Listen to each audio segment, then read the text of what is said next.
حضرت عبداللہ رضی اللہ تعالیٰ عنہ بیان کرتے ہیں کہ ایک آدمی رسول اللہ صلی اللہ علیہ وسلم کے پاس آیا۔ اس نے عرض کیا، اے اللہ کے رسول صلی اللہ علیہ وسلم، کیا آدمی اپنے ان اعمال کی وجہ سے پکڑا جائے گا جو اس نے جاہلیت میں کیے؟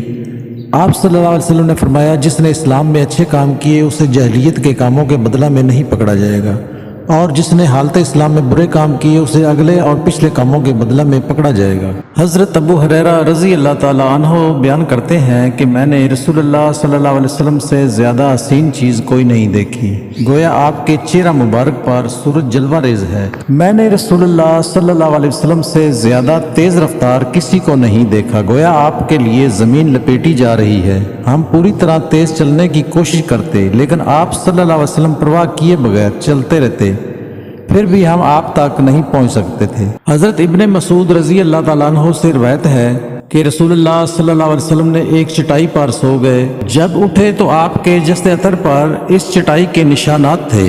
ابن مسعود رضی اللہ تعالیٰ عنہ نے عرض کیا، اللہ کے رسول، اگر آپ ہمیں حکم فرمائیں تو ہم آپ کے لیے نرم بستر تیار کر دیں۔